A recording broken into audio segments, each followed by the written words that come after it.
Good morning, students. Today I am going to tell you about the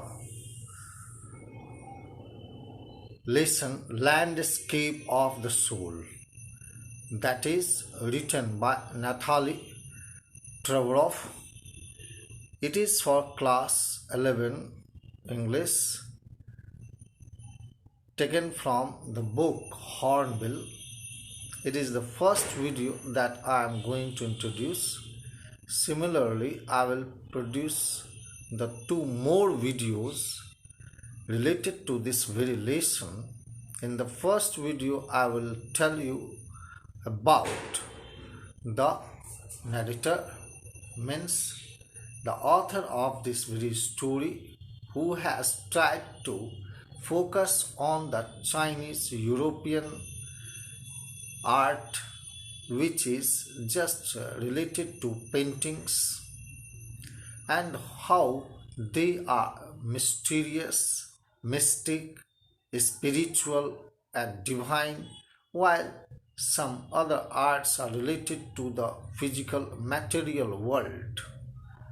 Here you will also know about the great thinkers Confucius and Zhuangzi and some Chinese emperors. Moreover, you will know about the British and the Indians and the Europeans too. First of all, I would like to tell you about the author Natalie Trevorrow, who is an art historian who came in limelight because of her translated work City of Zins, a book by William Dalrymple. She is the wife of Belgian ambassador to India. She has traveled various cities of the world with her husband. She holds a master's degree in history of art and archaeology from University of Belgium. She plans to write her next book on old Delhi architecture like Jama Masjid and Chandni Chowk. Here you will know something more about the landscape of the soul. 8th century painter Wu Daoji was asked by the Tang Emperor Zhuangzong to paint a landscape to decorate a palace wall. The master hid his work behind a screen. Only the emperor could see it. The emperor admired the wonderful scene. He discovered forests, high mountains, waterfalls, clouds floating in the enormous sky, men on hilly paths, and birds in flight. Then the painter asked the king respectfully to look in a cave at the foot of the mountain. He said a spirit lived there. The painter clapped his hands.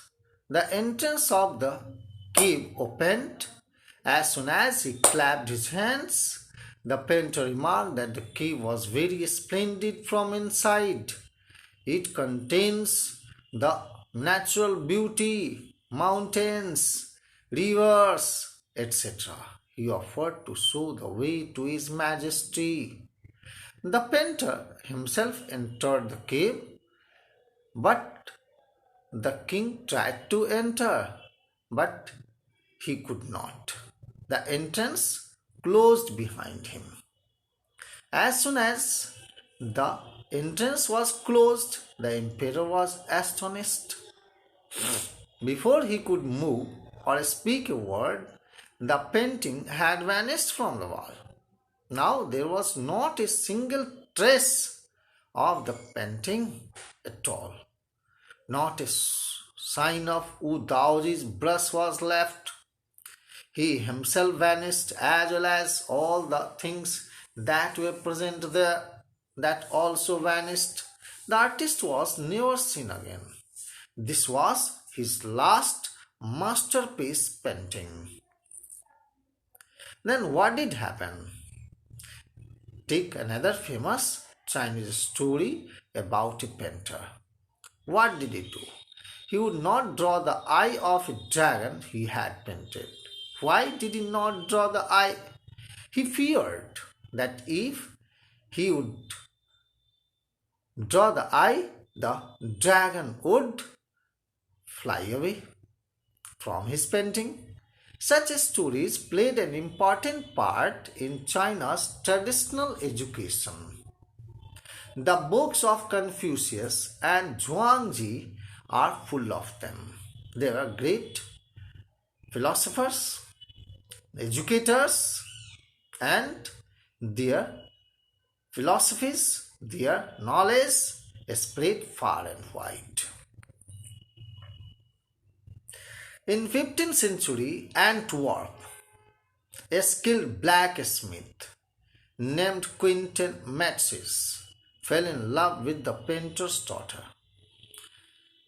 And for that reason, when he fell in love, he just got an apprenticeship. He went there. The father of the girl would not accept a son-in-law in such a profession. He went there and drew something, and that was liked by his father, her father. One day, Quentin went into the painter's studio secretly. He painted a fly on the master's latest painting. It was painted with delicate realism. The painter took it for a real one. What did he do? He tried to hit it away. When he tried to hit it away, it did not fly away. Then he realized what the matter would be. He took Quentin as an apprentice. He realized that this man can draw certainly something in a much better way, and if he is trained, certainly he would do something much better. That was his prediction, that was his assurance from his heart. He went on to become one of the most famous painters of his age. What did happen then? That you will know. The above stories from China and Flanders illustrate what each form of art is trying to achieve. Actually, Flanders, you must know here, it is in Belgium, and here East Flanders are there, and there are Flemish Ardennes, and there you can see Antwerpen, and Antwerp you have seen. These are taken from Belgium's name. That is to here you can see what happens in Flanders Field, Royal British Legion, and some more pictures are there. It is the real view that you can see how nice it looks and how royally it is gardened. So the above stories from China and Flanders illustrate what each form of art is trying to achieve. In Europe, the aim is a perfect illusionistic likeness. The Chinese emperor gets a painting painted. He appreciates its outer appearance. The artist reveals to him the true meaning of his work. And then what did happen? A Western painting reproduces an actual view. The European painter wants the beholders to look at particular landscape from a specific angle. That is exactly as he saw it. The Chinese painter does not choose a single viewpoint. His landscape is not a real one. One can enter it from any point and travel in it in a leisurely movement. This is more true in the case of horizontal scroll. Here, one slowly opens one section of the painting, then rolls it up and moves on to the other. In this way, what does happen there? That you will see, this adds a dimension of time. It requires the active participation of the viewer, a participation which is physical. as well as mental. The European painter wants the viewer to borrow his eyes. And the Chinese painter does not want him to do so. He wants the viewer to enter his mind.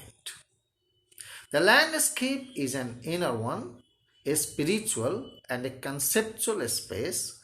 This concept is expressed as Sansui, which literally means mountain water. Sansui means mountain water. So here, used together, they represent the word landscape. The mountain is young. What is mountain? Mountain is young. While the water is in. Means the interaction of in and young means water and mountain is a fundamental idea of Taoism. There is a third essential element also. What is that? The middle void where their interaction takes place. This can be compared with the yogic practice of pranayam, that is breathe in, retain, breathe out. The suspension of breath is the void where meditation occurs. The middle void is essential. So here nothing can happen without breathing in meditation. Hence the white unpainted space is very important in Chinese landscape. Man finds a fundamental role in this space between heaven and earth. He becomes the medium of the communication between both poles of the universe. His presence is essential. He is the eye of the landscape. So here, thank you children. I will tell you something more in the next video. Thank you.